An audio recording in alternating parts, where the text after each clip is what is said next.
Selamat pagi, perkenalkan saya Dwi Larasati Nur Fibri, dosen di Departemen Teknologi Pangan dan Hasil Pertanian. Pertemuan kali ini kita akan membicarakan tentang peran mahasiswa di era industri 4.0. Ada 6 poin materi yang akan saya sampaikan. Yang pertama yaitu pentingnya pengembangan teknologi pertanian di era industri 4.0. Yang kedua, pengolahan pangan meningkatkan nilai jual.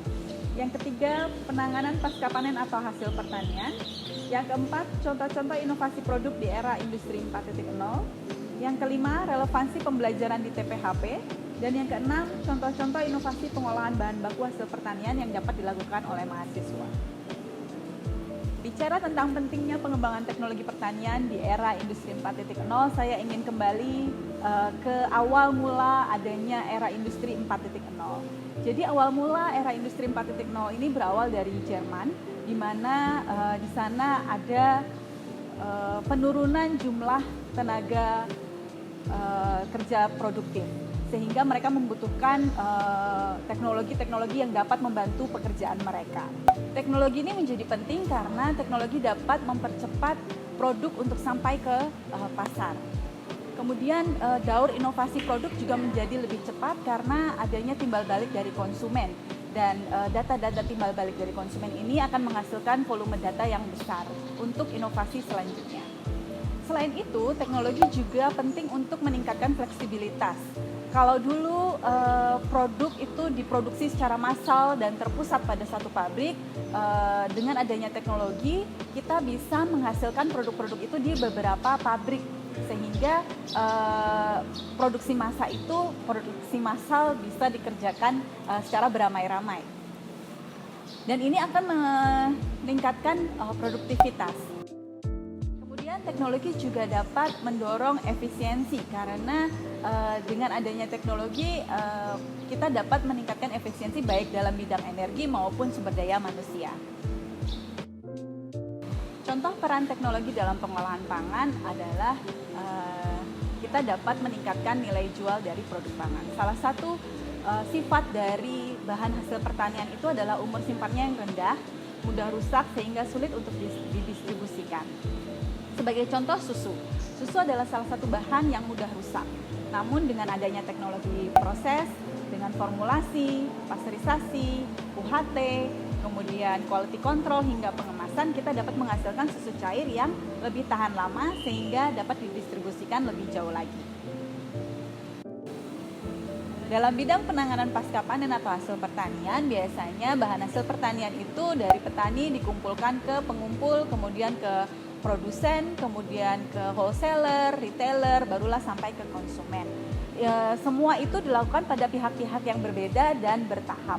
Namun di masa yang akan datang, dengan adanya teknologi atau Internet of Things, semua pihak-pihak itu dapat berhubungan satu sama lain tanpa adanya perantara, sehingga alur komunikasi menjadi lebih singkat.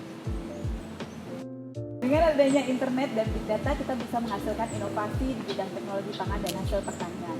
Contohnya adalah adanya novel packaging, di mana kemasan dapat memberitahu konsumen apakah produk yang ada di dalamnya itu masih layak digunakan atau tidak. Kemudian ada next generation additives, di mana bahan tambahan itu dapat rilis atau berfungsi pada waktu yang kita inginkan. Kemudian dengan adanya teknologi-teknologi yang semakin berkembang, konsumen juga semakin ingin produk-produk itu menjadi less treated atau pengolahannya itu lebih sederhana, sehingga muncullah teknologi-teknologi yang menghasilkan produk yang lebih aman, tetapi masih menghasilkan produk dengan cita rasa yang fresh, misalnya dengan cold plasma, hydrostatic pressure, dan lain sebagainya. Jadi, belajar di TPHP, kalian akan mempelajari banyak hal menarik. Di antaranya teknologi bakery, teknologi susu, fermentasi, analisa pangan, formulasi, uji sensoris, dan lain sebagainya. Nah, ilmu-ilmu dasar ini akan membekali kalian untuk berinovasi lebih lanjut. Misalnya, inovasi produk di masa yang akan datang adanya 3D printing, di mana kita dapat mencetak makanan. Namun, orang-orang dari bidang teknik atau teknologi yang menghasilkan 3D printing hanya mengetahui bagaimana cara mencetaknya, tapi mereka tidak mengetahui bagaimana sifat-sifat bahannya. Nah, disitulah kita bisa berperan. Kemudian kita juga bisa berperan dalam misalnya personalized food, di mana orang-orang dengan kebutuhan khusus, misalnya karena penyakit tertentu, mereka butuh makanan-makanan dengan ingredient-ingredient tertentu. Dengan adanya bekal ilmu yang ada di TPHP, kalian bisa merancang produk yang sesuai dengan kebutuhan mereka.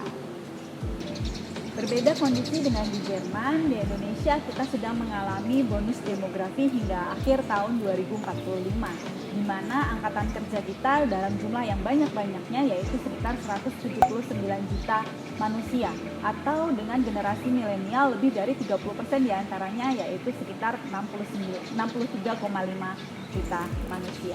Nah, dampaknya apa dari bonus demografi ini dan Internet of Things?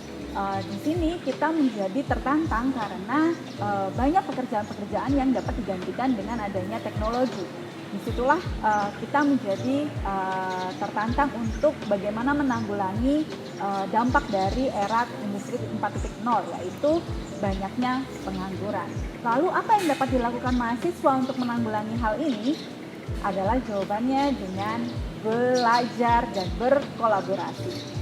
Jadi, yang dapat dilakukan mahasiswa adalah terus belajar, berpraktek, karena nanti ke depannya kita tidak hanya bergantung pada untuk memproduksi satu produk, kita tidak hanya bergantung pada satu pabrik. Kita bisa mendirikan pabrik-pabrik kecil yang akan terhubung satu sama lain. Nah, disitulah peran kita bisa mengambil bagian pada bagian-bagian yang kecil. Dengan adanya Big Data, Internet of Things, dan perkembangan teknologi yang luar biasa ini, kita bisa berperan tidak hanya dalam satu profesi. Jadi satu mahasiswa, satu orang bisa memiliki beberapa profesi sekaligus nanti ketika sudah lulus. Jadi sebelum lulus kalian bisa belajar sebanyak-banyaknya untuk menjadi orang yang memiliki kemampuan lebih dibanding yang lain, karena persaingan menjadi semakin ketat. Menurut World Economic Forum, ada 10 keterampilan yang harus dimiliki oleh angkatan kerja. Dan keterampilan yang dibutuhkan tidak berbeda jauh dari tahun 2015 dan tahun 2020. Hanya saja prioritasnya menjadi berbeda, di mana critical thinking, komunikasi, dan kolaborasi menjadi keterampilan yang sangat penting untuk dimiliki oleh angkatan kerja. Karena you can buy technology, but you can't buy employee engagement. Jadi bagaimana peran mahasiswa TPHP di era industri 4.0? Kalian harus mengasah kemampuan kalian dalam 4C.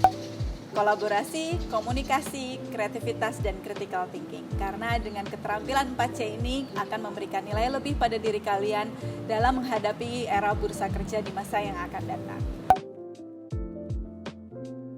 Terima kasih dan Assalamualaikum warahmatullahi wabarakatuh.